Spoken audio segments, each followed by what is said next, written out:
प्रशासन भी घुटने टेक के खड़ा है राजनीतिक पार्टियों के आगे। तो आपको समझना जरूरी है कि हमारे लिए डीएम और एसडीएम बनना पर्याप्त नहीं है। उत्तराखंड की सीरत बदलनी है तो लोकसभा, विधानसभा और हर एक नीचे तबके में पढ़े लिखे लोगों को होना जरूरी है। ये दो कौड़ी के लोग क्या जाने की शिक्षा क्या होती है। पहले वोट चोर गद्दी छोड़, अब आ गया पेपर चोर गद्दी छोड़। बीजेपी के लिए, मोदी शाह के लिए ये तस्वीरें जो दोस्तों है ना, वो खतरे की घंटी है। क्यों? मामला सिर्फ एक राज्य का नहीं है, बल्कि 3-3 राज्यों की तस्वीरें हैं। यानी यह खबर बताती है कि इस वक्त देश का जो युवा है, यानी जिन्हें हम जेनजी कहते हैं, वो हिंदू मुसलमान टाइप के फालतू के सांप्रदायिक मुद्दों को अपने जूतों तले कुचलकर सरकार से अब आंख से आंख मिलाकर सवाल पूछने लगा है कि भाई नौकरी कब मिलेगी। सवाल पूछे जा रहे हैं। बात सिर्फ उत्तराखंड के पेपर लीक मामले की नहीं है दोस्तों, लद्दाख के लेह हो या फिर एक और राज्य जहां पर युवा सड़कों पर उतर आए हैं। आखिर ये सारी खबरें किस और इशारा कर रही हैं?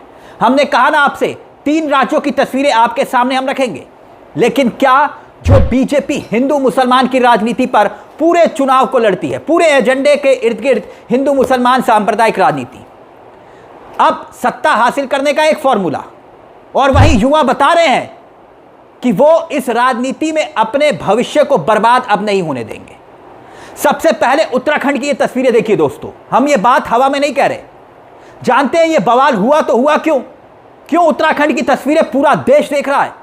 बात सिर्फ पेपर लीक की नहीं है, बात यह है कि जो राज्य के सीएम हैं, जिन्हें बिकाऊ मीडिया ने नाम दिया है धाकड़ धामी, सो कॉल्ड धाकड़ धामी, उन्हें इस पूरे मामले को इन्होंने जो है जिहाद से जोड़ दिया।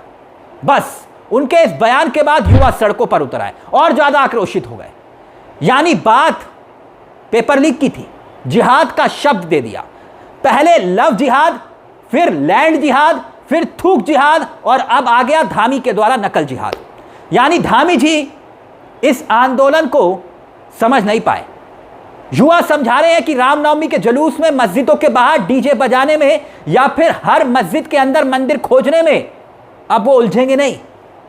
ये लोग सत्ता को हासिल तो कर लेते हैं इसके द्वारा कि भाई हिंदू मुसलमान करवा दो, मगर रोजगार के सवाल पर जिहाद का नाम देकर लोगों को गुमराह किया जा रहा है, युवाओं को।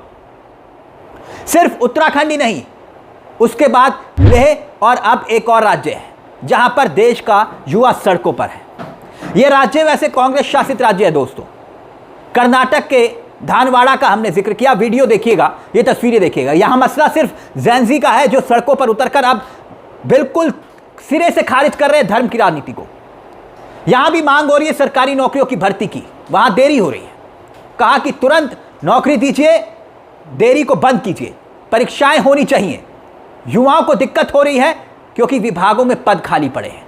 युवाओं ने अखिल कर्नाटक विद्यार्थी संगठन के बैनर तले प्रदर्शन किया और सरकार से यह कहा कि जल्द से जल्द इस पूरे मामले पर एक्शन लिया जाए। अब दोस्तों जो तस्वीरें हैं कुछ और भी हैं, वो तस्वीरें भी हम आपको दिखाएंगे, मगर एक सवाल आपसे। अब कुछ वक्त पीछे जाइए आप, 2014 के बाद आपने कोई बड़ा आंदोलन देखा? एक आंदोलन देखा होगा आपने, किसान आंदोलन, उसका भी मैं आगे जिक्र करूंगा। जैसे इतना बड़ा आंदोलन जिसे मीडिया ने कवरेज दिया हो, उदाहरण के तौर पर अन्ना हजारे वाला आंदोलन याद करिए, मनमोहन सरकार के खिलाफ वो आंदोलन हुआ, देश की होनहार मीडिया ने उसको कवर किया था। मगर अब आप जानते हैं कि देश की होनहार मीडिया क्या करती है, आंदोलन को जब दिखाया ही नहीं जाएगा तो वो 1-2 दिन में दम तोड़ देगा। इसका उदाहरण मैं आपके सामने रखता हूं। मगर उससे पहले ये तस्वीरें जो बता रही है ना दोस्तों, क्या ये सवाल नहीं खड़ा करती कि बीजेपी का जो एजेंडा है क्या वो फेल हो रहा है? आप कहेंगे कैसे? गौर कीजिएगा, हमेशा से बीजेपी का एक ही फॉर्मूला रहा है, एक ही एजेंडा रहा है। जब भी किसी मुश्किल में फंसती है तो वो कह देती है हिंदू मुसलमान, सांप्रदायिक शब्द कोई भी इजाद कर दिया जाता है, किसी को इंटरनेशनल फंडिंग के द्वारा घोषित कर दिया जाता है, राष्ट्रद्रोही घोषित कर दिया जाता है, एंटी नेशनल। किसान आंदोलन को याद करिए आप, मैंने जिक्र किया था किसान आंदोलन का, क्या उसमें खालिस्तानी, कनाडा से फंडिंग, विदेशों से फंडिंग, क्या ये सब कुछ नहीं बोला गया था? और धामी ने उत्तराखंड में यही फॉर्मूला अपनाया। इस बार लव जिहाद, लैंड जिहाद, थूक जिहाद के बाद उन्होंने नकल जिहाद का नाम दे दिया। बड़ी बात यह दोस्तों, आप जानते हैं नकल जिहाद क्यों बोला गया? क्योंकि जो शख्स पकड़ा गया है ना, उसके घर पर तो बुलडोजर चला दिया गया। पेपर लीक मामले में जो पकड़ा गया है वो मुस्लिम था। तो मुख्यमंत्री को लगा ये बहुत अच्छा फार्मूला है इससे बाहर निकलने का, दे दो नकल जिहाद का नाम। नकल जिहाद टाइप का शब्द बोल दिया तो हिंदू मुसलमान के नाम पर जो युवा अब तक गुमराह हो रहा था, उत्तराखंड के युवा अब कह रहे हैं कि नहीं, मतलब ही नहीं। उत्तराखंड के मुख्यमंत्री का नकल जिहाद और राज्य की एसआईटी बनाने का ऐलान भी छात्रों के गुस्से को शांत नहीं कर पाया। इसलिए ये नारे लग रहे हैं, ये कहते हुए कि पेपर चोर गद्दी छोड़। वो कह रहे हैं कि हमें विश्वास नहीं है, आप सीबीआई जांच करवाइए। हो ये रहा है दोस्तों कि अब उत्तराखंड के कुछ जिलों में जो आंदोलन चल रहा था वो अब 24 घंटे में पूरे उत्तराखंड में फैल चुका है। तमाम जिलों से तस्वीरें आ रही हैं और पूरे देश में ये तस्वीरें वायरल हो रही हैं दोस्तों। जबरदस्त तरीके से छात्र पेपर लीक के मुद्दे पर विरोध कर रहे हैं, आंदोलन कर रहे हैं। मगर अब लेह की तरफ आइए, लेह की तस्वीरें भी देखना बहुत ज़रूरी है दोस्तों। यहां भी बहुत हैरान करने वाली खबर आई। जानते हैं आप लेह में क्या हो रहा है? बीजेपी के एक राज्य में कहा गया कि नकल जिहाद, मगर लेह में नाम लिया गया है एंटी नेशनल, यानी कि राष्ट्रद्रोह। कैसे वो देखिए। आप जानते हैं सोनम वांगचुक, जैसे थी कि आप जानते हैं इनको, सोनम वांगचुक मोदी जी के कभी कट्टर समर्थक हुआ करते थे। 2019 को याद करिए, जब जम्मू कश्मीर से धारा 370 हटाई गई थी और लद्दाख को यूटी बनाया गया था, और तब उस वक्त बाकायदा इन्होंने ही, सोनम वांगचुक जी ने ही मोदी जी को ट्वीट करके बधाई दी थी, थैंक यू बोला था, कहा था कि आपने कितना बढ़िया काम किया। और यही ट्वीट आप जो देख रहे हैं ना दोस्तों, यही ट्वीट आपकी स्क्रीन पर भी है, और तब उन्होंने बाकायदा बधाई दी थी। 2019 से 2025 तक स्थितियां बदल गई।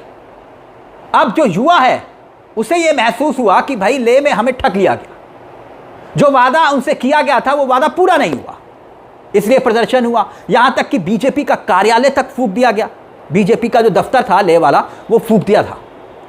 और ये बात लद्दाख की है।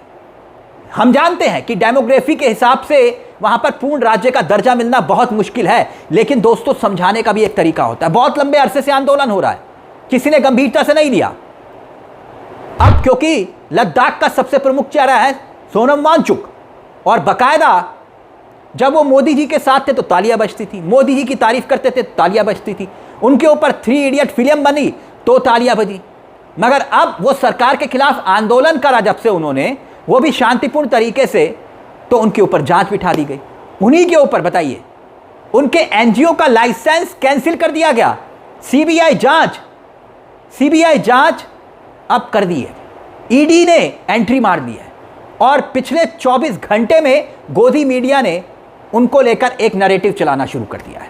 यानी जो शख्स कल तक हीरो था अब उसको जीरो बनाया जा रहा है, सिर्फ इसलिए क्योंकि वो मोदी सरकार से सवाल कर रहे हैं। अब देखिए दोस्तों हो क्या रहा है, कोई सरकार से सवाल पूछता है तो उस पर ईडी, सीबीआई, पैसे कहां से आए, विदेशी फंडिंग। भाई विदेशी फंडिंग हो रही थी तो आपको अब होश आया जब उन्होंने मोदी जी के खिलाफ या फिर अमित शाह के खिलाफ कुछ बोल दिया। मीडिया को अब होश आया कि लो भैया इसको टारगेट पे लो क्योंकि ये आका के खिलाफ बोल रहा है। और विदेशी फंडिंग आ रही थी तब आपको होश नहीं था, अब होश है। यानी सियासत के खेल में बस एक ही फॉर्मूला है दोस्तों, उस फॉर्मूले का नाम है जिहाद, हिंदू मुसलमान या फिर राष्ट्रद्रोही। इस मुद्दे को लेकर दोस्तों आप क्या कहेंगे? क्योंकि मसला उन युवाओं का था जो सड़कों पर उतरा है, और कहते हैं कि युवा जब जब सड़कों पर उतरा है सिंहासन डोला है। इस मुद्दे को लेकर अपनी राय हमें कमेंट बॉक्स में जरूर बताइएगा, और खास तौर पर ये जो नकल जिहाद वाला शब्द आया ना, उसको लेकर अपनी राय जरूर रखिएगा। मुझे तिलक चावला को दीजिए इजाजत। चलते चलते दरख्वास्त, हमारे चैनल को सब्सक्राइब जरूर कर लीजिएगा। नमस्कार, जय हिंद, जय भारत।